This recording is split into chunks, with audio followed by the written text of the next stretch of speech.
नमस्कार दोस्तों, स्वागत है आपका मेरे YouTube चैनल NPS टॉक्स पे।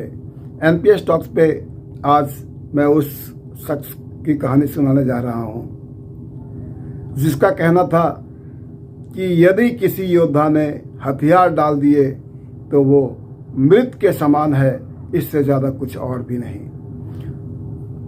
वो योद्धा जिसके सर पे मणि चमकता रहता था, जी हाँ, अश्वत्थामा, जो शिव के 20वें अंशावतार के रूप में जाने जाते हैं, और वही अश्वत्थामा जो आज तक जिंदा है, जो अमर है, उसकी कहानी आज मैं सुनाने जा रहा हूँ। माँ कृपि और पिता द्रोणाचार्य दोनों हिमालय की कंदराओं में घोर शिव जी की गुफा में जाकर बहुत जप तप करते हैं, तब जाकर जन्म लेता है शिव का अवतार अश्वत्थामा। नाम कैसे पड़ा अश्वत्थामा? बचपन में जब वो एक आवाज़ निकालता है तो घोड़े के चिंघाड़ने की आवाज़ आती है और वहीं से उसका नाम पड़ता है अश्वत्थामा। यूं तो उसके बचपन को अब अगर आप देखेंगे तो जैसे ही उसका जन्म होता है वैसे ही गुरु द्रोण, उस समय गुरु द्रोण नहीं होते हैं, वो शिविर से शिक्षा प्राप्त करके निकला हुआ एक विद्यार्थी है जिसे पैसों की घोर अभाव है। मैं ये कहानी आपको द्रोणाचार्य के बारे में उनकी कहानी में बताया था। बचपन में वो अश्वत्थामा को लेकर के ही राजा द्रुपद के यहाँ गए थे और राजा द्रुपद ने बेइज्जती करके उसे निकाला था। आश्रम में जब सभी बच्चे दूध पीते थे तो कई बार अश्वत्थामा चावल के आटे को घोलकर पीता था और कहता था मैं दूध पी रहा हूँ। इतनी घोर गरीबी में एक गाय तक नहीं था द्रोणाचार्य के पास। ऐसे किसी तरह से येन केन प्रकारेण अश्वत्थामा पला, और जैसा कि ज्ञात हो, जब द्रुपद को बंदी बना करके लाया गया, उससे आधा राज्य लिया गया, तो द्रोणाचार्य ने वही राज्य का राजा अश्वत्थामा को बनाया। वो अश्वत्थामा जिसका बचपन घोर कठिनाइयों में बीता और वो एक रंक से राजा तक का सफर तय किया, परंतु वो जो राजा बना, इतना तप कर, इतने घोर परिश्रम के बाद वैसा राजा जिसकी बुद्धिमत्ता, जिसकी दानशीलता, जिसकी क्षमाशीलता और जिसकी तीक्ष्ण बुद्धि के सभी लोग उस जमाने के कायल थे। यही एक ऐसा योद्धा था जो महाभारत के युद्ध में कभी हारा नहीं।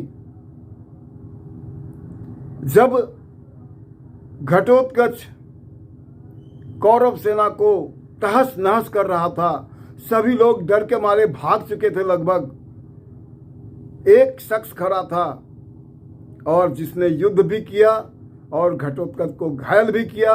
घटोत्कच के पुत्र अंजन प्रभा को मौत के घाट भी उतारा। वो यही शख्स था अश्वत्थामा। अश्वत्थामा इतना बहादुर था कि वो कुंती भोज के 90 पुत्रों को अकेले ही मार गिराया था।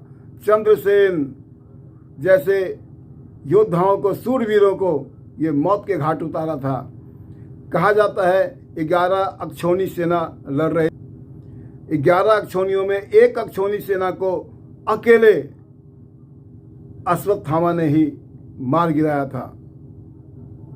और तो और जब इसे पता लगा कि मेरे पिताश्री को पांडवों ने घोर साजिश रचकर अनीतिपूर्वक तरीके से झूठ का सहारा लेकर उनका वध किया है, तो उनके क्रोध का परवान न रहा और इसी कारण उस पागलपन में, उस उतावलेपन में, उस क्षोभ में जो उसने 2-4 कर्म किए, वहीं से वो निंदा का पात्र बना। नहीं तो अश्वत्थामा जैसा बहादुर और अश्वत्थामा जैसा ज्ञानी उस जमाने में शायद ही कोई दूसरा होगा। यहाँ तक कि जो धनुष, नारायण अस्त्र किसी को नहीं चलाने आता था, सिर्फ और सिर्फ द्रोणाचार्य को आता था और दूसरा अश्वत्थामा को आता था। तो मैं ये कहना चाहता हूँ कि अश्वत्थामा एक बहुत ही वीर बहादुर इंसान था। उसमें अकूत बल थे और अकूत बुद्धि थी, परंतु पिता के मृत्यु के क्षोभ के कारण वो अपने आप को स्थिर नहीं रह पाया और ऐसा कुकृत्य कर बैठा कि उन्होंने कृतवर्मा और कृपाचार्य के साथ मिलकर रात के अंधेरे में सोए हुए 5 लोगों को पांडव समझकर सर धड़ से अलग कर दिया और वो 5 पांडव ना होकर 5 पांडव के पुत्र थे, जिसकी भर्त्सना हुई। जो भी जाना इस तरह से जघन्य अपराध करने के लिए उसको आज तक अनुचित ठहराया जाता है और उसी कारणवश श्री कृष्ण ने कहा था ऐसे अधर्मी को दंड देना बहुत जरूरी है। उसने उसकी एक नहीं सुनी थी और नारायण अस्त्र चला दिया। नारायण अस्त्र का काट भी श्री कृष्ण ने सभी को बताया कि उसे नतमस्तक होकर आप जमीन पर बैठ जाएं या उसकी प्रार्थना करें, वो स्वयं ही आपको कोई कष्ट नहीं पहुंचाएगा। और इस तरह से नारायण अस्त्र से सभी लोग बचे थे। इसके बाद भी उसका जी नहीं भरा, उसने ब्रह्मास्त्र चला दिया और ऐसे ऐसे अस्त्र चलाए जिनका वो चलाना तो आता था उनको, पर उसको लौटाने की उनको ज्ञान नहीं था। वैसे भी अस्त्र चला दिए उसने।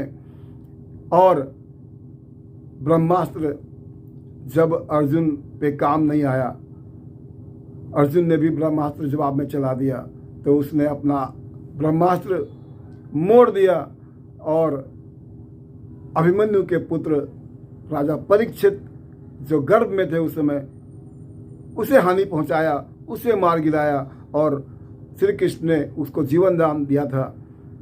श्री कृष्ण ने अर्जुन को स्पष्ट शब्दों में कहा इसे दंड दो, इसे मार दो।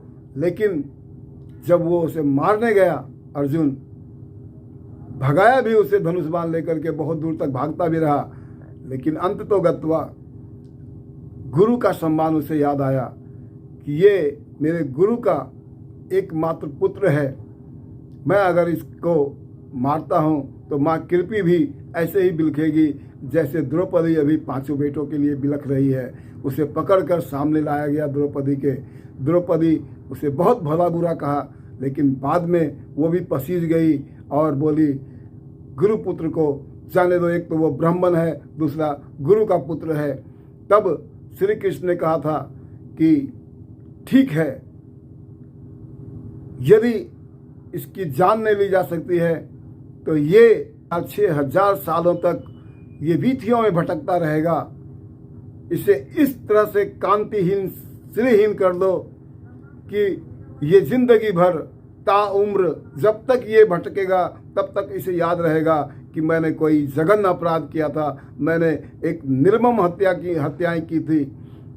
तब इसका आशय समझकर अर्जुन ने जो उसके माथे पे मणि था, वो मणि को जब निकाल दिया, उसका चेहरा घाव से भरा हुआ और बिल्कुल ही श्रीहीन हो गया, बिल्कुल ही चमकहीन हो गया। और आज तक जो हम कहते हैं कि जो कोढ़ की जो बीमारी है, वो पहला कोढ़ी वही था। कोढ़ की बीमारी उसे हुई और वो अपने माथे पे बहते हुए खून को छिपाते हुए अब तक भटक रहा है। अभी कई बार हम लोगों ने ये भी देखा है कि किसी जंगलों में, किसी वीथियों में, मध्य प्रदेश के जंगलों में उनके जिंदा रहने के प्रमाण मिलते हैं। कभी उड़ीसा के जंगलों में भटकते हुए अश्वत्थामा पाया गया, ऐसा समाचार देखने को मिलता है। तो वो अश्वत्थामा जो बहुत ही वीर बहादुर था, जो बहुत ही संयमी था, लेकिन एक गलती ने उसकी सारी संयमता और सारी वीरता को धो डाला, कलंकित कर डाला।